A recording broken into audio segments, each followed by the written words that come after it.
오늘은 우리가 이 사무엘상의 7장의 말씀을 갖고 말씀을 나누겠습니다. 오늘 이 본문의 말씀의 중심에는 미스바라고 하는 유명한 장소가 등장을 합니다.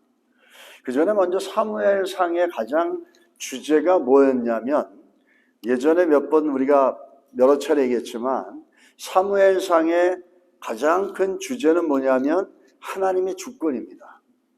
하나님이 모든 만물을 다스린다라고 하는 게 이 사무엘상의 주제입니다.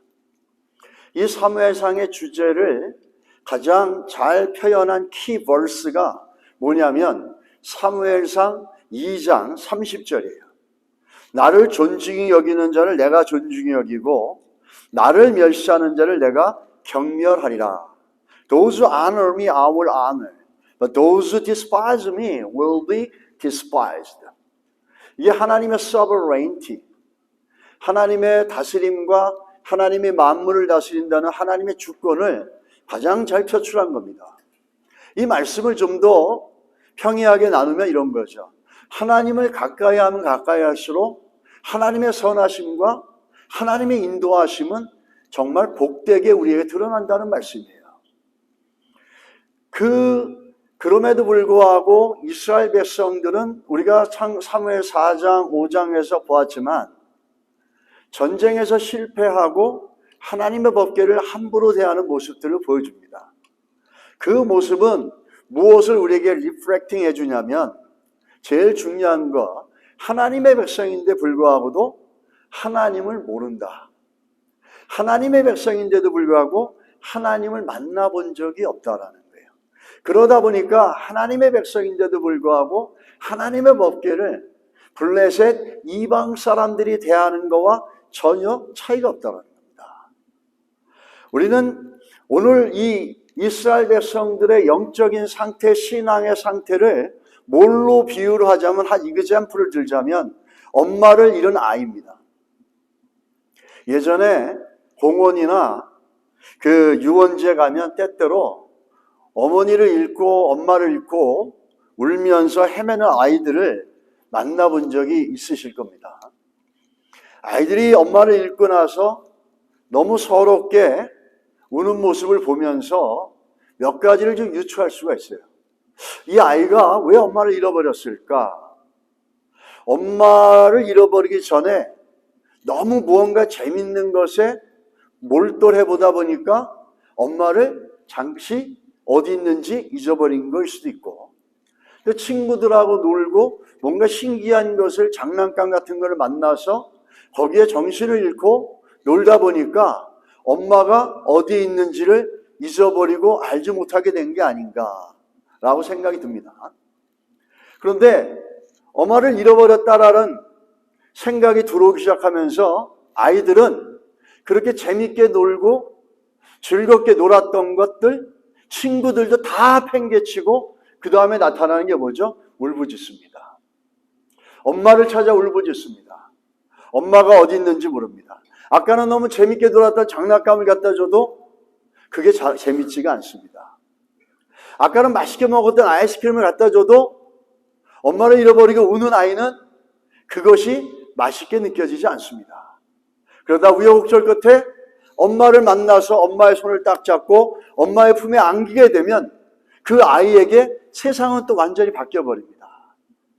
그때 아까는 재미없어 보였던 장난감이 재밌게 느껴지고, 아까는 먹고 싶지 않았던 아이스크림이 먹고 싶게 되어진다는 거죠. 근본적인 그 아이에게, 엄마를 잃어버린 아이에게는 아이스크림이, 장난감이, 이러한 것들이 아무 의미가 없다는 겁니다. 이스라엘 백성들이 이들이 당하는 문제들, 전쟁에 나가면 패하고 늘 블레셋 때문에 두려움에 떨고 있는 이스라엘 백성들. 이스라엘 백성들은 자기들의 이 문제가 어디서부터 시작되는지를 모르고 있다는 겁니다.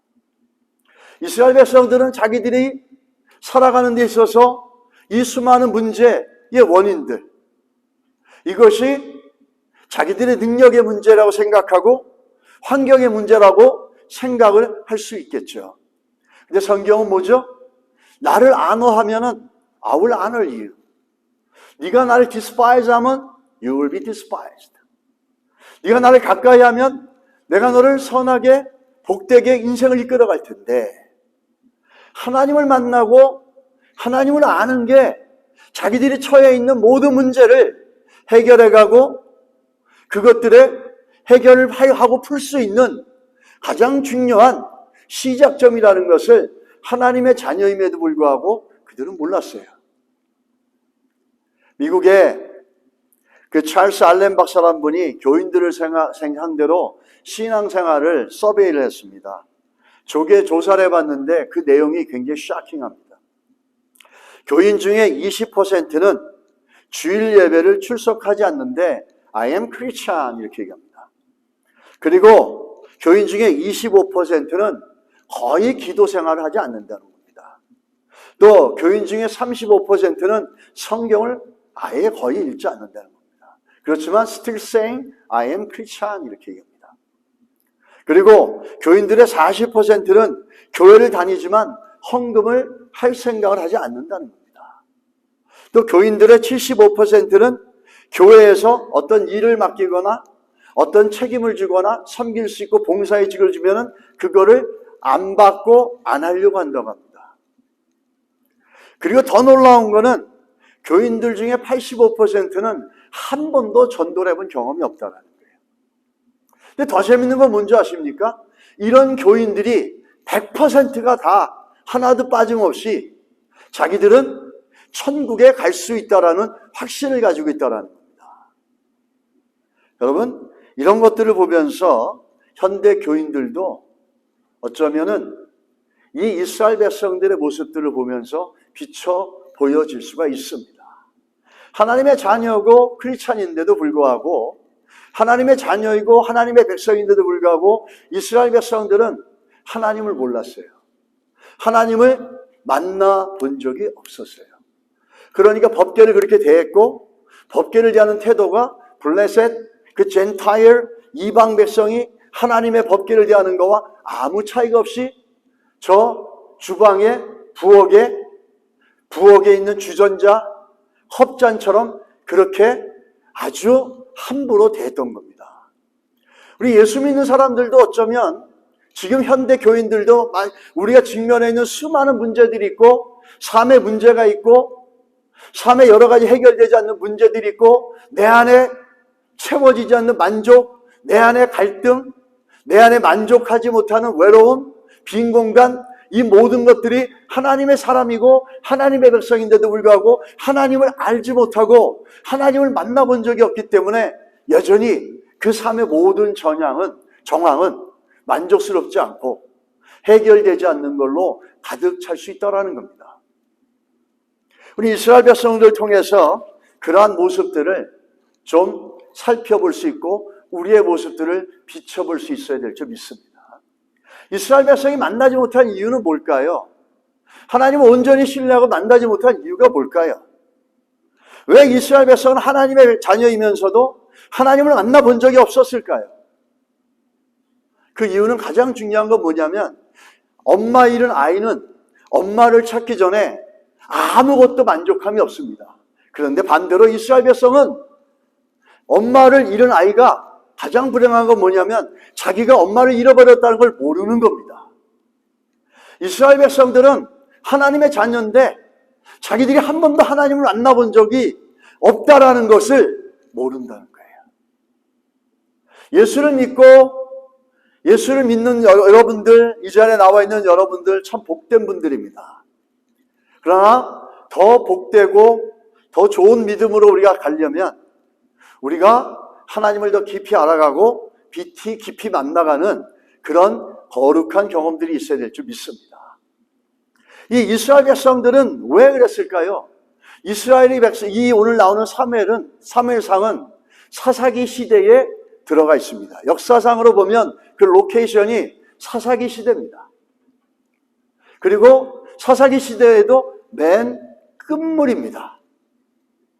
이 사사기 시대는 어떤 시대였습니까? 이스라엘 백성들이 가나안 땅에 있다가, 이스라엘 백성이 광야 시대에 있다가 겨우겨우 가나안 땅에 들어가면서 광야에서는 만나를 주시고 물을 터뜨려 주시고 했는데 가나안 땅에 들어가니까 이제는 뭐죠?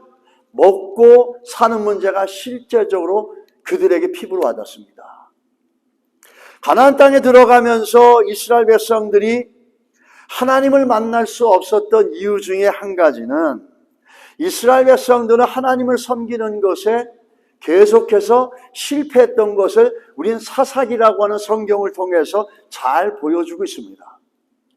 왜 사사기에 있는 이스라엘 백성들은 하나님을 섬기는 데 있어서 계속해서 끊임없이 실패했을까요? 그 연장선에 있는 게 바로 사무엘상입니다. 사무엘상에 하나님이 모든 걸 다스리고 모든 걸 통치한다라는 하나님의 주권을 갖고 사무엘상을 읽어보지 않으면 맨날 사울과 다윗의 옛날 얘기만 듣게 되어지고 또 다윗과 골리앗의 영웅담만, 전설적인 영웅담의 전쟁 이야기만 생각이 되는 겁니다. 이 모든 것들이, 사건들이 어느 틀 안에 있냐면 하나님의 가스 서브레인티 안에, 하나님의 주권 안에 하나님 모든 걸 다스린다라는 그 틀 안에 있다라는 거예요. 그것을 보고 사무엘상을 보게 되면은 우리는 그 사건 하나하나가 어떤 의미인지 알고 오늘 이 미스바 사건 속에서 이스라엘 백성들이 놓치고 있는 신앙이 뭔지를 보여주고 있다는 겁니다. 이스라엘 백성들은 광야 생활을 끝내고 가나안 땅에 들어갔지만 이제는 자기가 손으로 발로 뛰어서 먹고 살아야 되게 됐습니다. 현실에 먹고 사는 문제가 부딪힌 겁니다. 그러다 보니까 이스라엘 백성들은 하나님의 자녀로서 살아가는 하나님을 섬기는 일에 실패하고 맙니다. 왜 그럴까요? 하나님만 섬겨야 되는데 이 먹고 사는 문제, 생계의 문제를 해결하기 위해서 하나님 외에 이방 신들도 섬기고 또 이방 땅에 있는 사람들이 살아가는, 그들이 정착해 나가며 살아가는 것들을 배워야 되니까 그들과 협치하고 협력하면서 그들로부터 이방 하나님 외에 다른 것들로 받아들입니다. 하나님만 섬겨야 되는데 하나님도 섬기는 신앙이 되어버리는 겁니다. 하나님만 섬겨야 되는데 내가 먹고 사는 거에 필요하다면 이것도 섬기고 하나님도 섬긴다는 거예요. 우리의 신앙은 하나님만 섬길 때 하나님을 섬기는 거고 신뢰하는 거지, 이것도 신뢰하고 하나님도 신뢰하는 것은 하나님을 신뢰하지 않는 겁니다. 하나님은 어떤 것과도 동등하게 여겨져서는 안 됩니다. 어떤 것과 동등하게 여겨지는 순간 하나님을 믿는 게 아닙니다. 이스라엘 백성들은 가나안 땅에 들어가서 제일 중요한 하나님만 섬기는 신앙을 실패합니다. 하나님만 섬기는 신앙을 실패하고 하나님도 섬기는 신앙이 되어버렸습니다. 필요에 따라서는 하나님도 섬기고 필요에 따라서는 세상의 풍조, 오늘날로 말하면 이방 신들을 섬깁니다. 우상을 섬기는 거죠. 반반의 신앙입니다. 이스라엘 백성의 영적인 상태, 신앙의 상태를 한마디로 정리하면 반반의 신앙이에요. 반은 하나님을 믿고 반은 우상, 세상, 풍조를 믿는 거죠. 오늘 그런 이 이스라엘 백성들에게 사무엘이 외칩니다. 사무엘이 그들에게 외치는데 뭐라고 외치냐면 오늘 7장 3절로 4절에 보면 이렇게 얘기합니다. 사무엘이 이스라엘 온 족속에게 말하여 이르되 만일 너희가 전심으로 여호와께 돌아오려거든. 벌써 무슨 얘기를 하죠? 하나님도 섬기고 우상도 섬기고 하나님도 섬기고 돈도 섬기고 하나님도 섬기고 세상 풍조도 섬기는 게 아니라 하나님만 섬기는데 걸림돌이 되는 것 다 제거하라는 겁니다. 그러면서 이방신들, 아스타로스를 너희 중에서 제거하고 너희 마음을 여호와께 향하여 그만을 섬기라.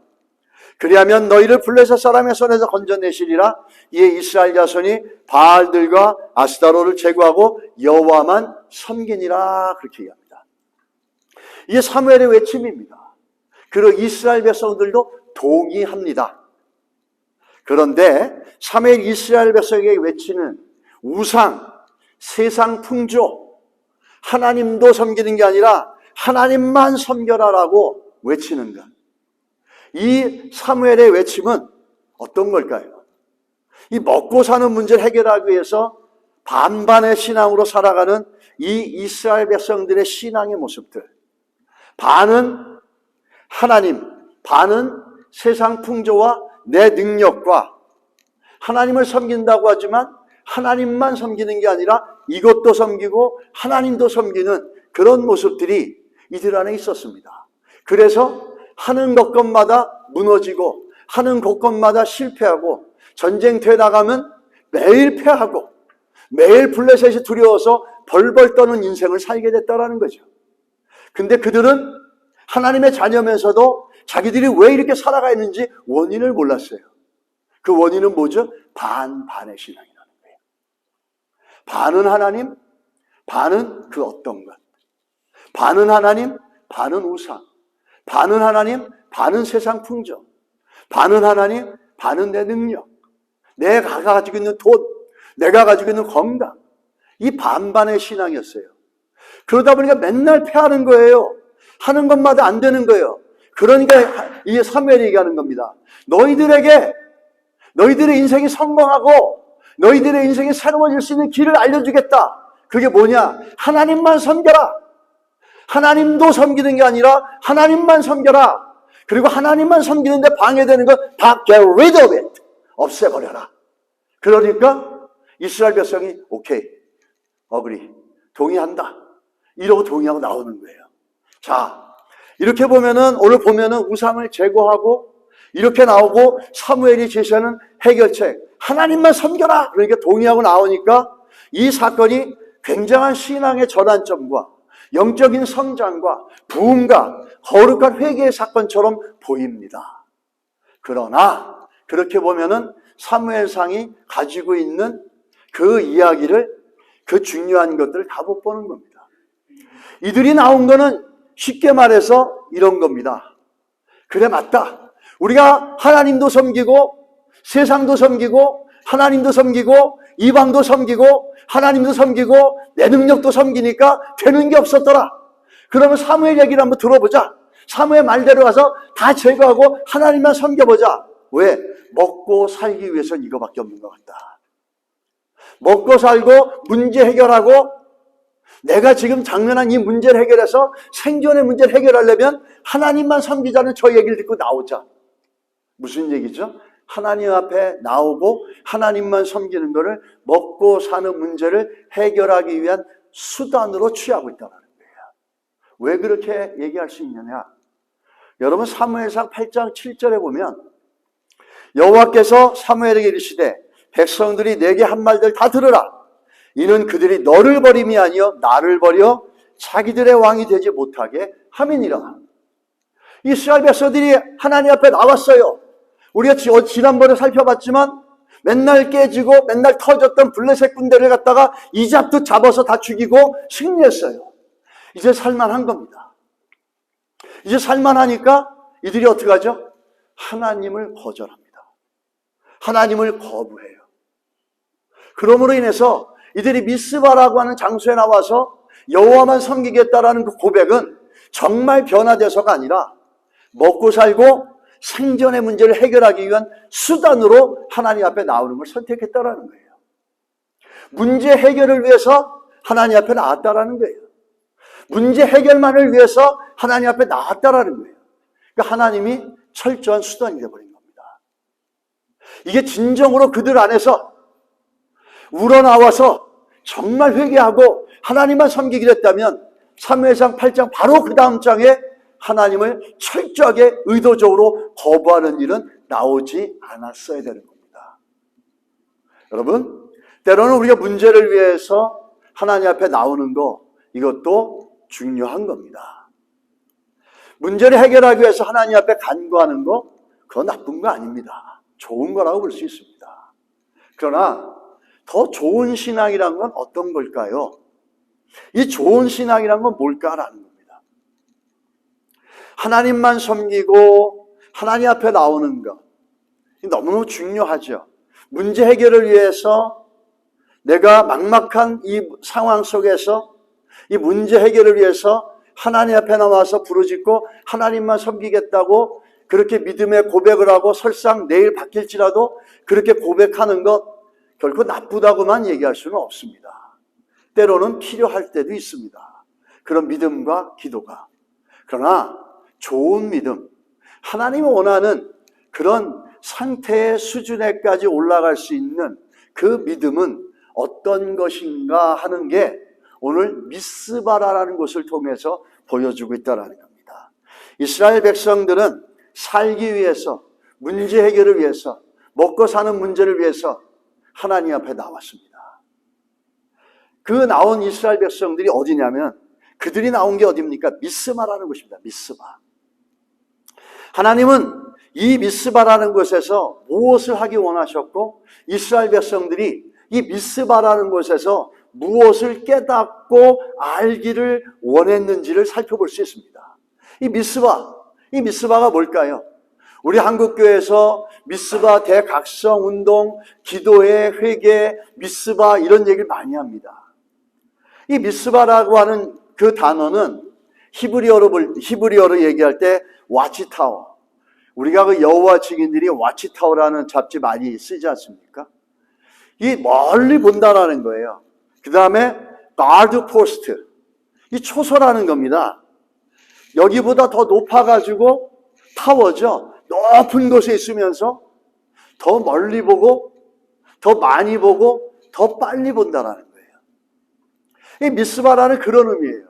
히브리어로 이 가드 포스트라든지 타워라든지 또 이 와치타워라고 그래가지고 저 초병이 올라가서 여기 있는 사람을 못 보는 걸 더 멀리 보고 더 먼저 보고 더 빨리 봄으로 인해서 다가오는 문제와 모든 것들을 미리 대비할 수 있도록 보아주는 게 이 미스바 타워라는 감시탑이라는 겁니다. 또 이거는 어떤 뜻이냐면 지켜보는 자, 망대라는 뜻도 있지만 하나님께서 이 망대에서 감찰하신다라는 뜻입니다. 다시 말하면 이런 얘기죠. 하나님은 미스바다라는 뜻입니다.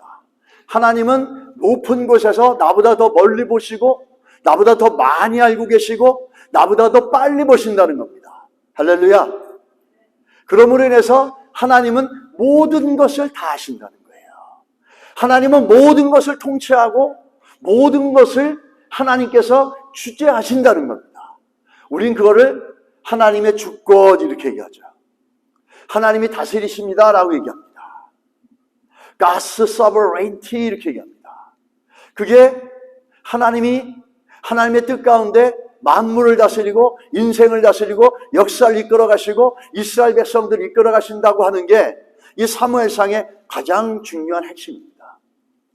우린 그걸 놓치고 아까도 말씀드렸지만 사무엘상을 읽으면 다윗이 골리앗 싸워서 이기는 동화 이야기 같고 사울과 다윗의 도덕적인 교훈만을 우리는 알게 될 수도 있습니다. 그렇게 해서 미스바로 나온 이들에게 하나님께서는 알리고 싶은 게 있어요. 내가 너희들보다 더 멀리 보고 있고 더 빨리 볼 수 있고 더 많이 알고 있다는 거예요. 그러므로 인해서 나는 모든 것을 통치하고 있고 모든 것을 다스리고 있다는 것을 이 미스바라는 걸 통해서 하나님은 이스라엘 백성이 알기 원하셨다는 겁니다. 우리가 필요에 따라서 문제 해결을 위해서 먹고 사는 문제를 위해서 하나님 앞에 나와서 기도하고 하나님 앞에 은혜를 구하고 설상 내일 바뀔지 몰라도 오늘 하나님 앞에 도와주십시오. 하나님만 섬기겠습니다. 이렇게 기도하고 이런 믿음으로 나오는 것 나쁘다고 얘기할 수는 없습니다. 그러나 좋은 믿음은 뭘까요? 하나님이 everything in His control. 모든 것들을 하나님이 통치하시고 다스립니다.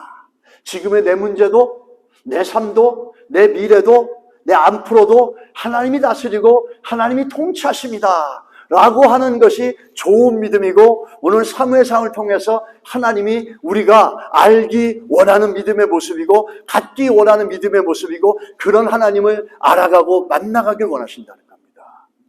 하나님 모든 걸 다스립니다. 거기에는 우리의 미래도 있고 여러분의 문제도 있습니다. 지금 당면에서 해결되지 않는 그 문제도 그 하나님의 통치 안에 있다는 겁니다. 나는 해결책이 없지만 여러분 믿으십시오. 하나님께는 해결책이 있습니다. 나는 솔루션이 없어요. 그러나 하나님은 솔루션을 가지고 계십니다. 우리는 이렇게 하나님이 모든 걸 다스린다라는 믿음을 갖고 쓰는 것, 하나님의 자녀로서 가져야 될 좋은 믿음인 줄 믿습니다. 미스바에 나와서 미스바라는 그 말 자체가 내가 너희들보다 먼저 보고 내가 너희들보다 빨리 보고 내가 인간이 너희들보다 더 많이 알고 있고 모든 것을 내가 알고 있고 내가 모든 걸 다스리고 있다는 것을 이스라엘 백성이 알기 원했어요. 그런데 이것을 알았다면 이스라엘 백성은 미스바에 와서 하나님은 망대이십니다 라고 하는 곳에 와서 갖지 말았어야 됐겠습니다. 그게 뭐냐면 두려워하는 마음이에요. 미스바에 와서 이스라엘 백성은 어떻게 합니까? 사무엘상 7장 7절에 이스라엘 자손이 미스바에 모였다 함을 블레셋 사람들이 듣고 그들의 방백들이 이스라엘을 치러 올라온지라 이스라엘 자손들이 듣고 블레셋 사람을 두려워하여 이렇게 얘기합니다. 하나님은 망대라고 말씀하시고 내가 모든 걸 다스리고 있고 내가 더 많이 보고 있고 더 빨리 보고 있고 다 알고 있다라고 하는데 그 망대이신 하나님 앞에 나와 있으면서도 이스라엘 백성은 어떻게 하죠? 블레셋 군대가 쳐들어오니까 두려움에 떨고 있다라는 거예요. 이 두려움은 하나님이 주시는 게 아닙니다.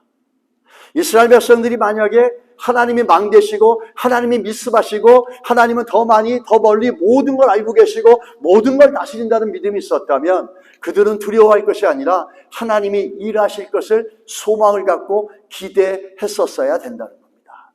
만약에 여러분 가운데 당면한 문제 때문에 두려움이 있다면 여러분 다른 데서부터 시작하지 마시고 하나님이 모든 걸 다스리고 있고 통치하고 있다라는 그 하나님에 대한 믿음의 고백이 회복되셔서 그 두려움이 아니라 평안과 오히려 하나님이 어떻게 이끌어 가실지에 대한 기대감으로 바뀌시기를 예수 이름으로 축원합니다. 하나님 망대십니다. 그런데 이들은 그 하나님을 믿지 못함으로 인해서 두려움에 떱니다. 성경은 하나님은 우리에게 주시는 게 두려움이 아닙니다. 디모데전서 1장 7절에 이렇게 말씀하시죠. 하나님이 우리에게 주시는 것은 뭐죠? 두려워하는 마음이 아니요 오직 능력과 사랑과 절제하는 마음이니. 또 이사야서 41장 10절의 말씀에 이렇게 얘기합니다. 두려워하지 말라 내가 너와 함께함이라. 놀라지 말라 나는 내 하나님이 됨이라. 내가 너를 굳세게 하리라. 참으로 너를 도와주리라. 참으로 나의 의로운 오른손으로 너를 붙들리라 라고 얘기합니다. 모든 것을 다스리는 하나님을 믿는다면 우린 두려움이 아니라 그 안에 평강이 있고 하나님이 일하실 것에 대한 담대함과 기대감이 있어야 될 줄 믿습니다. 한 번도 가보지 않은 미래, 지금 당면에 있는 문제, 여러분 오늘 우리는 가보지 않았어도 그분은 알고 계십니다. 그 하나님이 모든 걸 알고 있다라는 그 믿음의 고백으로 가보지 않은 미래, 해결되지 않은 문제를 향해서 하나님이 어떻게 일하실지를 오히려 믿음으로 기대하시는 그 역사가 있게 되기를, 그런 우리의 고백이 있으시기를 예수 이름으로 축원합니다. 하나님은 망대시라는 고백이 우리 가운데 고백되기를 주의 이름으로 축원합니다. 그러면서 이 두려움이 없는 거예요. 두려움이 사라진다는 거죠. 어거스틴이라는 분은 이렇게 얘기합니다. 물과 불 가운데 건져신 하나님과 함께하면 두려움에서 벗어나 행복한 삶을 살게 된다. 미국의 유명한 목사님이었던 D.L. 무디는 고난 가운데서 살아계신 하나님과 함께하면 평안이 찾아온다 이렇게 얘기합니다. 이 하나님은 망대시다라는, 하나님은 미스바라는 믿음의 고백이 있는 이들에게는 두려움이 아니라 평안이 있을 줄 믿습니다. 하나님은 모든 것을 알고 계시고 모든 것을 다스리고 계십니다. 그 하나님을 알아가시고 경험하시고 또 그분께 맡기시는 믿음의 모습이, 좋은 믿음이 있으시기를 예수 이름으로 축원합니다. 이 하나님은 망대시라는 이 고백은 또 오늘 본문에도 나지만 다윗의 고백이기도 합니다. 다윗은 역대상 28장 9절에 내 아들 솔로몬아 너는 내 아버지 하나님을 알고 온전한 마음과 기쁜 뜻으로 섬길저다. 여호와께서는 모든 만물을 감찰하사 모든 의도를 아시니 내가 만일 그를 찾으면 만날 것이요 만일 내가 그를 버리면 그가 너를 영원히 버리시리라. 오늘 사무엘상 2장 30절과 유사한 말씀이에요. 그런데 한 가지 더 붙은 게 있어요. 뭐죠? 하나님께서는 모든 마음을 아신다 이렇게 얘기합니다. 이게 다윗이 죽으면서 전생애를 랩업하면서 마무리하면서 아들인 솔로몬에게 주는 유언이에요. 그 유언이 뭔지 아십니까? 온전한 마음으로 기쁨으로 하나님을 섬겨라. 왜? 하나님은 모든 마음을 아시고 모든 마음을 감찰하신다라는 겁니다. 이게 하나님은 망대시라는 뜻이죠.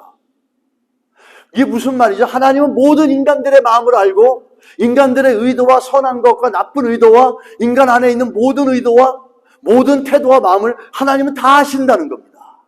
그러므로 인해서 사람을 의지하지 않고 이 모든 것을 아시는 하나님을 온전한 믿음과 기쁨으로 신뢰 나가라는 겁니다. 그 하나님이 너를 이끌어 가실 것이고 인도하실 거라는 겁니다. 그리고 그 하나님을 찾으면 네가 만날 것이고 그 하나님은 너를 선하게 이끌어 주실 거라는 거죠.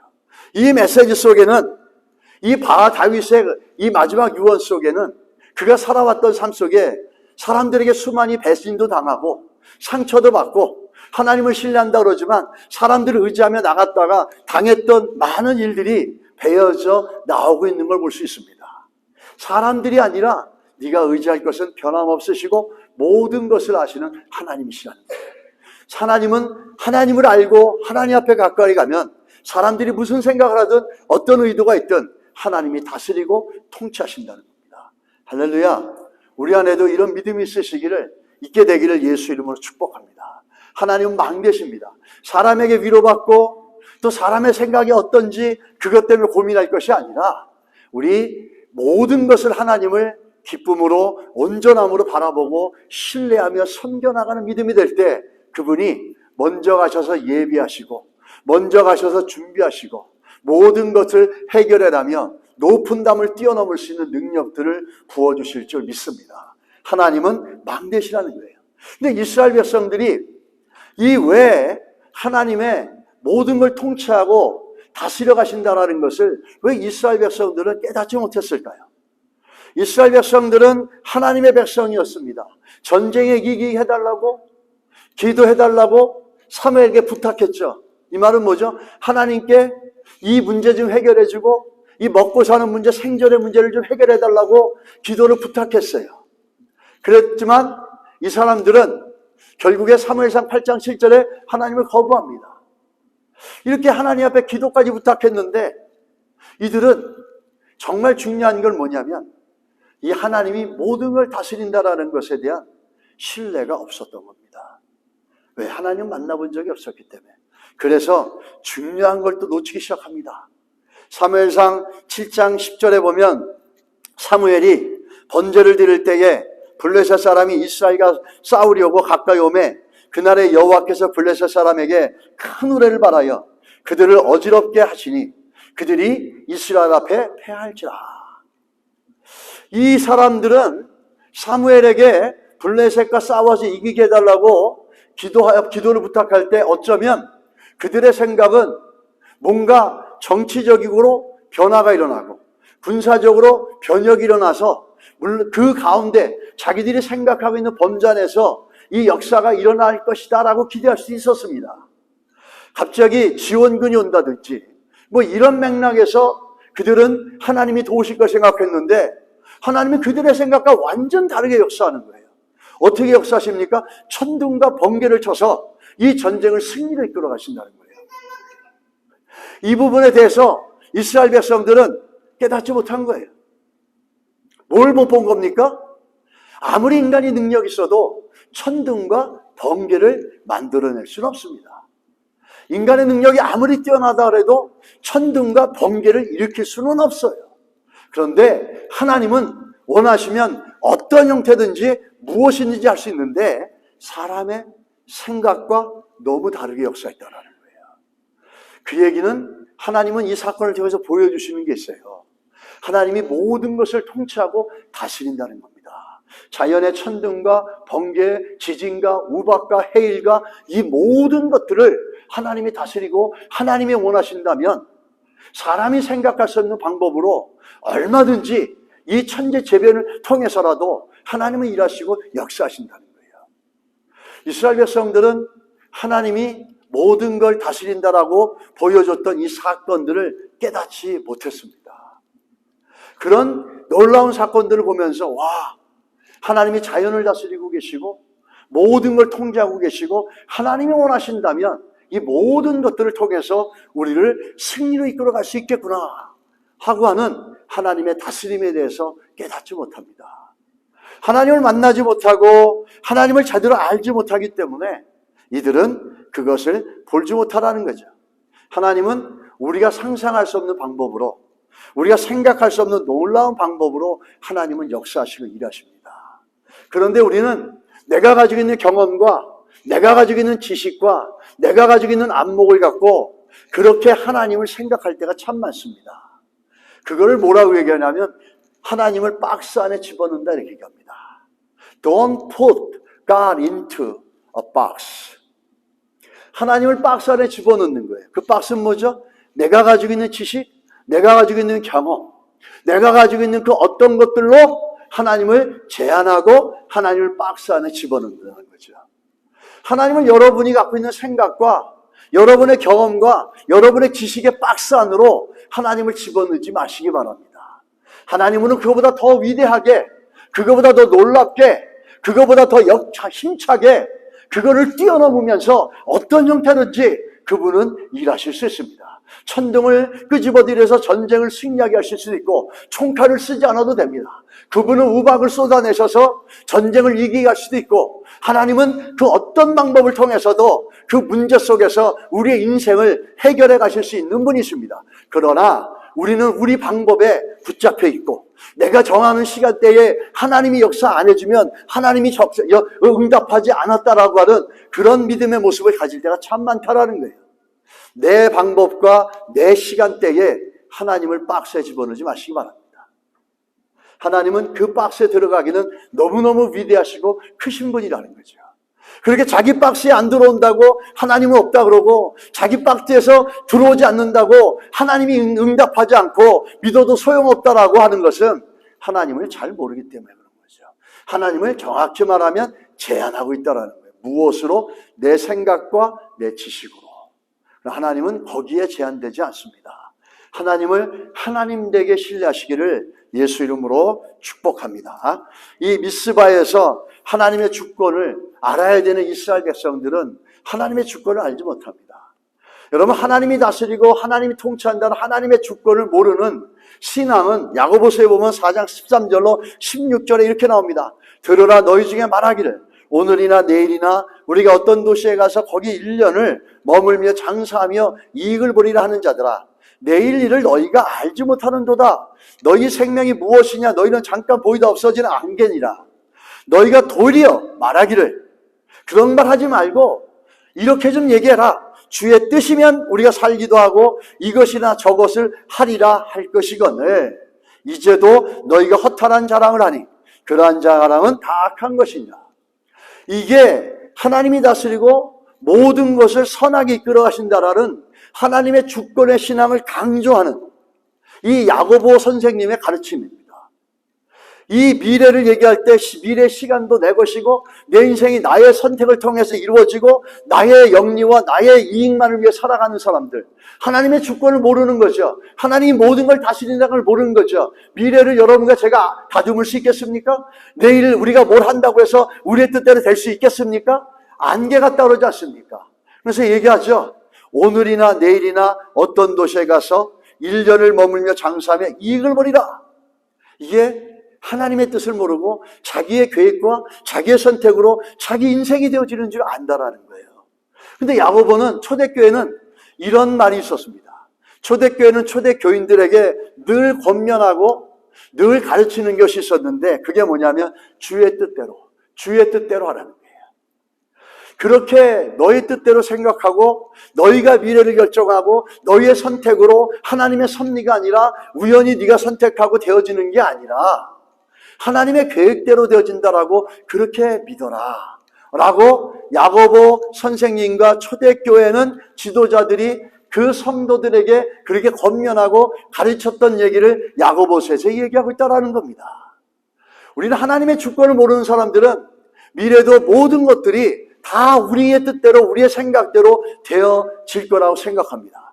그럼 지금까지 내가 생각했던 대로 잘 되어진 거 뭡니까? 그건 하나님의 은혜였고 하나님의 뜻 가운데서 이루어진 거겠죠.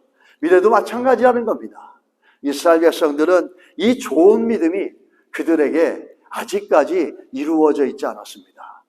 여러분, 문제를 위해서 기도해도 괜찮습니다. 문제를 위해서 하나님 앞에 나와도 괜찮고 때로는 믿음의 수단이 되었다 해도 괜찮습니다. 그러나 더 좋은 믿음이 되시기를 예수 이름으로 축원합니다. 거기에 있지 마시고 거기서 만난 하나님을 통해서 모든 걸 다스려 가시는 미스바의 하나님을 고백하시기를 간절히 소원하고 축복합니다. 우리 이스라엘 백성들이 왜 하나님의 다스림을 보지 못했냐면 제일 중요한 건 뭐냐면 이스라엘 백성들은 하나님의 백성이지만 아까도 얘기했지만 하나님을 만난 적이 없었어요. 그러다 보니까 사무엘상 8절에 하나님의 다스림, 하나님의 통치를 전면으로 거부해버립니다.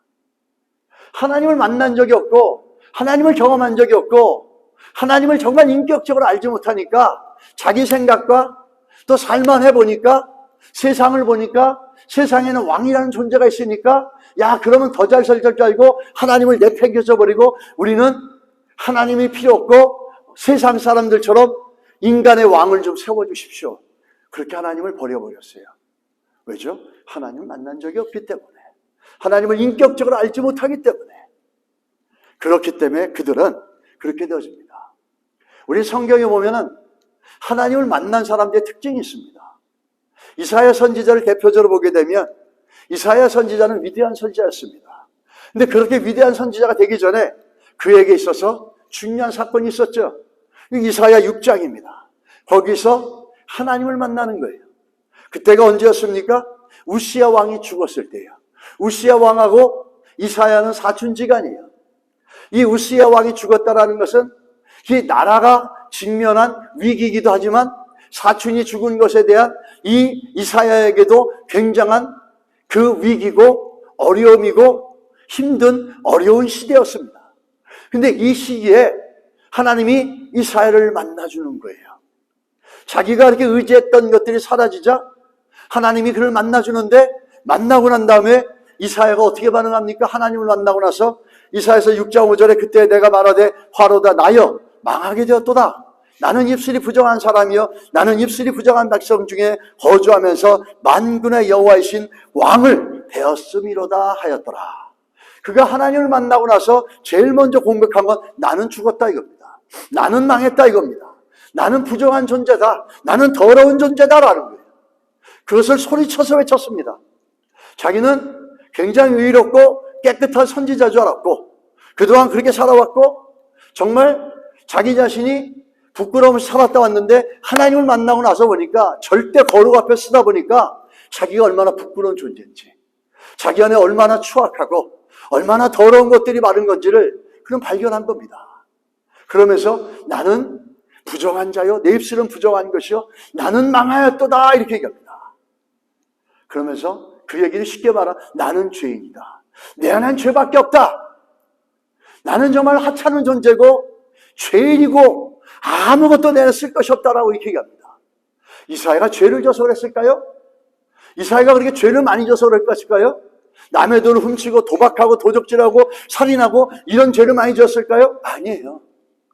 하나님을 만나는 자들은 하나님의 거룩 앞에 서게 되면 이런 죄인이라는 고백이 자기 자신을 철저하게 부인하고 자기 자신을 철저히 죄인이라고 낮추시면서 하나님만이 생명이시고 나는 죄인이고 나는 하나님 아니면 살 수 없는 그런 가치 없는 존재라는 걸 발견하는 거예요. 오늘 이걸 회개라고 이렇게 얘기합니다. 예수를 믿으면서 이 회개가 없었고 내가 죄인이라고 고백하지 못했다면 아직도 우리는 하나님을 모든 것이 통치하신 하나님이라고 하는 미스바의 좋은 하나님을 신뢰하는 좋은 믿음이 아니라 필요할 때 하나님도 섬겨나가는 신앙이 반반의 신앙이 될 수 있는 가능성이 아주 많다는 겁니다. 이렇게 이사야가 하나님을 만나고 바뀌었죠. 종교개혁자 마틴 루터는 죄를 회개하고 중생하면서 이런 경험을 했다고 합니다. 자기가 너무 많은 죄를 깨닫고 나서 내 죄하며 견딜 수 없이 괴롭고 고통스러웠다는 겁니다. 그는 종교개혁을 일으키기 전이었기 때문에 가톨릭 성당에 가서 신부께 매일 고해성사를 했대요. 하루에도 수십 번씩 하니까, 그렇게 죄를 고백하니까 어느 날 신부님이 견디다 못해서 이렇게 얘기합니다. 루터야, 죄를 모았다가 한꺼번에 고백하도록 해라. 하루에도 10번씩 찾아와서 죄를 고백하니까, 이게 루터가 죄가 많아서 그랬을까요? 아니죠. 하나님을 만난 사람들의 모습이에요. 자기 자신을 철저히 부인하는 모습이고, 내 안에는 아무런 가치가 없고 오직 예수만이 보배고 진주라는 거예요. 바울은 어떻습니까? 바울은 그 인생의 말년에 디모데전서 로마 감옥에 있으면서 그 인생이 불이 꺼져가는 말년에 뭐라고 고백합니까? 죄인 중에 내가 괴수다, 이렇게 얘기합니다. 바울이 그렇게 죄를 많이 졌습니까? 바울이 정말 죄인 중에서도 괴수라고 얘기할 정도로, 죄인들 중에서도 내가 가장 더러운 죄인이라고 얘기할 정도로 바울이 죄를 많이 졌습니까? 아니죠. 그는 하나님을 알아가면 알아갈수록 자기 안에 그 모습들을 발견하면서 하나님 앞에서 자기를 철저히 내려놓고 부인해 나가는 모습들이에요. 제가 예전에 온누리교회를 다녔던 적이 있었는데, 지금도 기억이 나. 온누리교회 하영조 목사님이 설교하시는데 주일 예배 때 이런 말씀을 합니다. 이 목사님이 하나님 앞에서 인간은 어떤 존재냐? 그분이 이렇게 얘기해요. 똥입니다, 똥. 인간은 그 안에서 나올 수 있는 게, 내 안에서 나올 수 있는 건 똥밖에 없어요. 그 얘기는 뭘 얘기하는 거죠? 인간 안에는 죄로 가득 차 있기 때문에 그 죄악의 모습밖에는 나오는 게 없다라는 거예요. 그래서 철저하게 우리가 하나님 앞에서 낮아지고, 우리가 하나님 앞에서 겸허해지고, 내 자신을 부인해 나가며, 내 자신을 부정해 나가며, 내 자신은 아무것도 아닙니다라고 이렇게 고백해 나가는 것, 그럴 때 하나님이 살리시고 좋으신 하나님, 모든 걸 통치해 나간 하나님을 경험해 갈 수 있는 줄 믿습니다. 이게 하나님 만난 자들의 모습이에요. 그럼 이 이사야가 어떻게 바뀝니까? 하나님을 만나기 전에 이스라엘 백성들은 어떻게 했습니까? 하나님을 거부했어요. 하나님을 정말로 만나기 전에는 하나님의 자녀인데도 하나님을 거부합니다. 근데 이사야서를 보십시오. 하나님을 제대로 만나고 나니까 어떻게 됩니까? 하나님을 거부하는 게 아니라 이사야가 자기를 거부합니다. 나는 죄인입니다라고 얘기하는 거죠. 그러면서 이사야서 6장 8절에 이사야가 어떤 변화를 보입니까? 내가 또 주의 목소리를 들으니 주께서 이르시되 내가 누구를 보내며 누가 우리를 위하여 갈고 하니 그때에 내가 이르되 내가 여기 있나이다 나를 보내소서 하였더니, 이렇게 얘기합니다. 하나님이 얘기합니다. Whom I sent. I am here. Send me.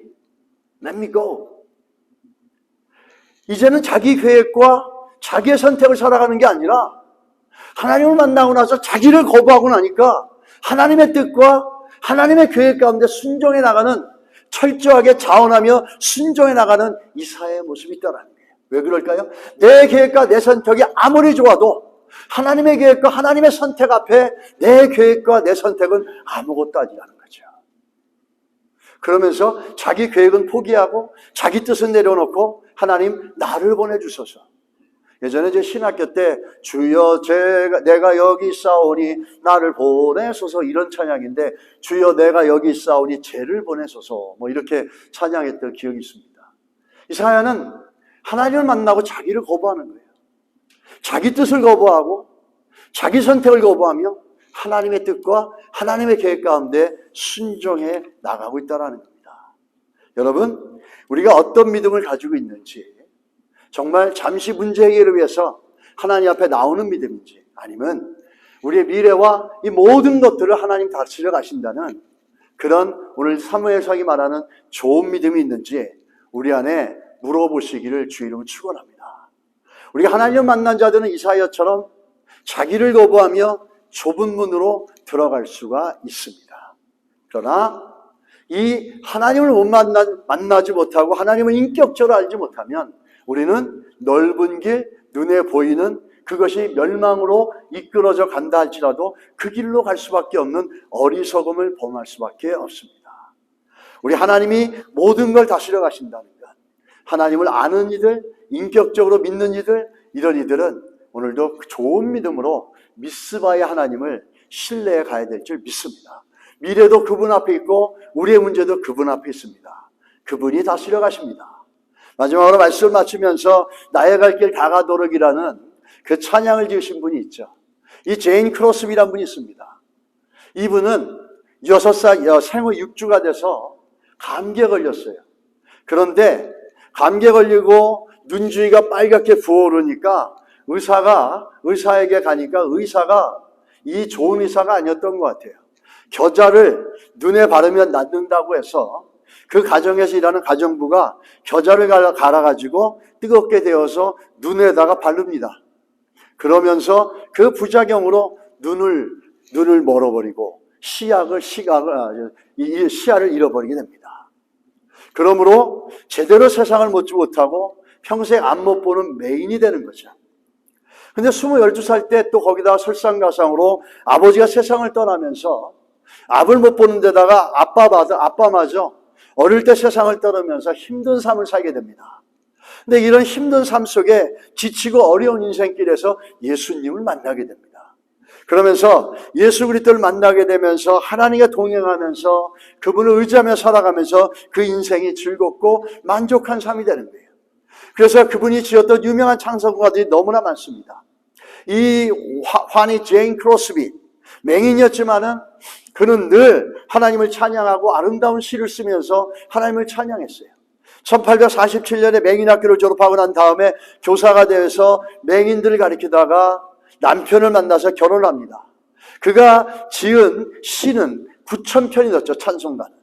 그 중에서 우리가 잘 아는 것 중에 이런 것들이 있습니다. 예수로 나의 구주 삼고 주의 음성을 내가 들으리 사랑한단 말일세, 이 찬양이라든지 오 놀라운 구세주 예수 내 주, 이런 수많은 찬송들이 우리가 은혜롭게 부르는 이 찬양들이 이 크로스비 이분을 통해서 지어진 겁니다. 그분이 이 찬송에만 지었는데 1874년에 본인이 시집을 만들어서 출판을 하는데 거기를 가야 되는데 $5가 필요했었습니다. 근데 그 당시 $5가 아마 지금에는 꽤 큰 돈일 겁니다. 그런데 돈이 없었던 거예요. 어디 주변에도 이야기할 데도 없고 가서 구워서 달라고 할 때도 없었던 겁니다. 5불이 필요한데 5불이 없어서 하나님 앞에 기도하기 시작합니다. 하나님, 5불이 필요합니다. 5불이 없습니다. 5불이 필요합니다. 이렇게 기도하는데 돈은 구할 수 없고 떠나야 될 시간은 점점점 다가오는 겁니다. 그러나 돈은 여전히 없습니다. 이제는 나가야 하는 아주 시간이 되어져서 마음이 초조하고 급박했습니다. 그럴 때 갑자기 웬 사람이 진문을 두드립니다. 그러면서 물어봅니다. 여기가 환희 제니 크로스비 분이 사시는 집입니까? 이렇게 얘기를 하니까 그렇다고 그렇게 얘기하면서 그분이 와서 얘기를 합니다. 선생님의 그 찬송 시나 이런 걸 너무너무 은혜롭게 듣고 있습니다. 저는 타주에서 출장을 왔는데 여기에 그 선생님이 사신다는 말씀을 듣고 한번 얼굴을 뵙고 싶어서 왔습니다 라고 하는 겁니다. 그래서 그분이 들어오셔서 차 한잔을 나누며 30분 정도 있다가 그분은 떠나갔다 그럽니다. 그러나 떠나가면서 악수를 하는데 이 크로스비 선생님에게 무언가를 손에 쥐어주는 거예요. 그래서 옆에서 그분을 돕는 분에게 그걸 보여주면서 이게 얼마냐, 이게 무엇이냐고 물어봤더니 5불 지폐였다는 겁니다. 이 크로스비 선생님은 그 사건들이 너무너무 감동이 되며 내 모든 인생이 하나님의 다스림과 선한 이끄심 안에 있구나 라고 하는 그 감격과 감동 속에 지은 찬송이 나의 갈 길 다 가도록이라는 찬송가 384장입니다. 그 찬양을, 그 사건을 통해서 하나님이 자기 인생을 이끌어 가시고 다스려 가신다라는 것을 다시 한번 감독하고 감격하며 지은 찬송이라는 거죠. 오늘 시간이 좀 갔지만 우리 한번 나의 갈 길 다 가도록 이 찬송 같이 한번 부르도록 하겠습니다. 384장입니다.